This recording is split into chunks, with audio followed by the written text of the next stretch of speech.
My name is Norman Sandfield. We are sitting here in the Heard Museum, where in front of me are part of my collection of Native American silver seed pots. These are all done by contemporary artists. The seed pot is a very old Indian art form. This is one of several Native American art forms that was created during the late 20th century. I started collecting in about 1980, and the art form only goes back 2 years before that. These are all derived from traditional Native American seed pots, mostly pottery, of course, but they're made by jewelers who make metal pots. There are probably over 60 artists in my collection. Some of them, like Norbert Pechlikai, have been doing a lot of them. A few of the artists have only done a few and then gone on to other things. Some of the artists are anonymous because they're not signed. But this is one of the 4 art forms that the Native Americans have created during the last half of the 20th century. The bolo tie, the silver seed pot, the storyteller doll, and contemporary glass. All changes influenced by the market, by the collectors, by the dealers, by popular interests. These got my interest because they're beautiful miniature works of art. I've always liked miniature objects. They have various metal techniques: overlay, stamping, etching, inlay, onlay, pierced. Some of them are decorated inside. Some of them are decorated on the bottom as well. Some of them have removable tops. They come in a variety of art forms. What you see is the best work of a jeweler in a new art form. Besides the exhibit at the Heard Museum, we have produced a book. And if you like the front cover, I hope you'll like the back cover as well, because I think it's fabulous. And it shows the great diversity in this art form. The book tells the story of the collection, illustrating about 160 of the first pots I had. Many people asked me, what would I do when I donated them to the Heard? When the book came out, when the exhibit opened, would I continue to collect? And I had no idea. I didn't know. But it turned out I do continue to collect. As of today, I bought 1 new pot and actually commissioned another artist who I just met to do a pot for me. In fact, that's one of the secrets, is that many artists will do works on commission. You like their jewelry, you like their belt buckles, their bolo, you say, can you make me this in that style? And generally the answer is yes. I'm quite surprised this one will only take a week to get to me. Sometimes it can take up to 5 years.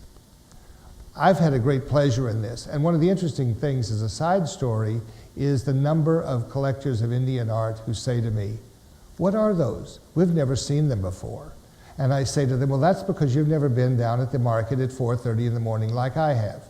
Because if you want to get the best of anything, whether it's pottery, jewelry, bowls, rugs, whatever, silver seed pots, you have to get there early because the best always sells.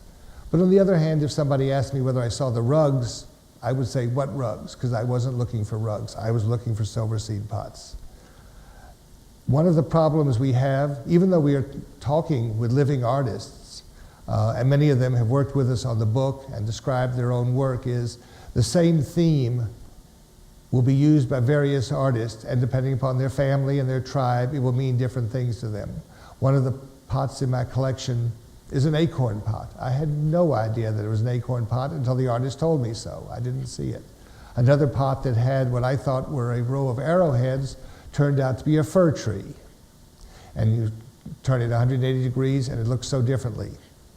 We have inlaid stones, lapis, turquoise.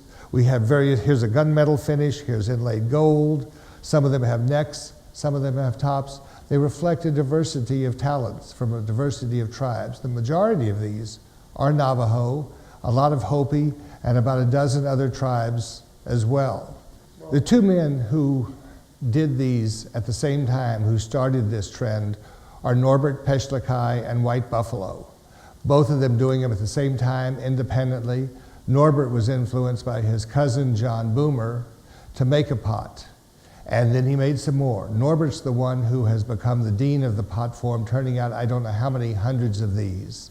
I have over 75, or now the museum has over 75 in their collection by Norbert. And when you see a finished work of art like this, and this is Norbert's rabbits here, until you've seen it in progress and seen the artist work on it, you'll never know how much work goes into it. It starts out with 2 sheets of silver, which are domed, and then soldered together around the edges. The stamping, the rabbit, is about 9, each rabbit is about 9 different stamps.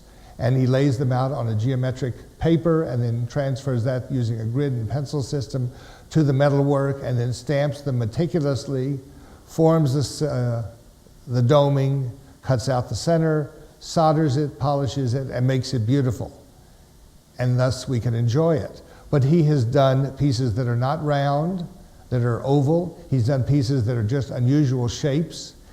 He is a creative genius. And when you line his pots up, you will see a whole range of sizes, subjects, styles. He's even done 3 gold pots, 2 of which I own. He has worked in mokume, which is a Japanese metal, now made in America as well, but his is actually from Japanese sources, which is a marriage of multiple metals pushed and pummeled and hammered and twisted into a wood grain pattern, because mokume means wood grain in Japanese. This one is silver sheet. We have another one here with horses on it. That's Norbert's work. Again, just a simple design running around the circumference. On some of his pots, the whole top takes over one animal. A few of his pots, the bottom has a beautiful design on it. That's one of the nice surprises in these, is you have to look inside. One of the artists actually signs his pieces inside, even though you and I, without a little glass and light, would never see it. But he knows it's there. Other artists don't sign their work, and that gets to be a little bit troubling historically documenting it, but we've been very careful in the book to document it where we can to get information from the artist. We're very lucky that the artists have enjoyed this process as much as I have and as much as the Heard Museum have. Besides asking them about the pieces and asking them to fill out forms, many of them came in on their own accord, sat down with the curator, Tricia Lozier, who wrote the book, and talked about their work, said, well, this is what this really means, and I learned this from the family or from the tribe or from my history. At the simplest level, these are seed pots. The terminology in the Indian art field is a little bit complicated, and people use the word pot, bowl, jar very loosely and interchangeably, unfortunately. Some of them have a simple hole in the top. This one has multiple holes in the top. This one has a neck. This one has a stopper. So they come in all forms. This one has gold overlay, and while it probably doesn't show, there's some micro cutouts using an extremely fine blade.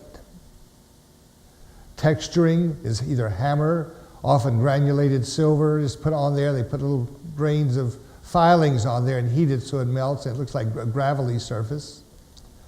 But each artist brings their own culture to it. It's like looking at a row of pottery. By 50 different potters, you'll get 50 different images, 50 different artworks, 50 different stories.